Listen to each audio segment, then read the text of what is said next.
It's better to clean it completely off your profile. If you want to pay it, then pay it once it's off or pay it before it's off.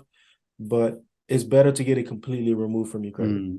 And based on all the work that you've done since you started Penstar, what are some common mistakes a lot of people make when they're working towards building their own personal credit?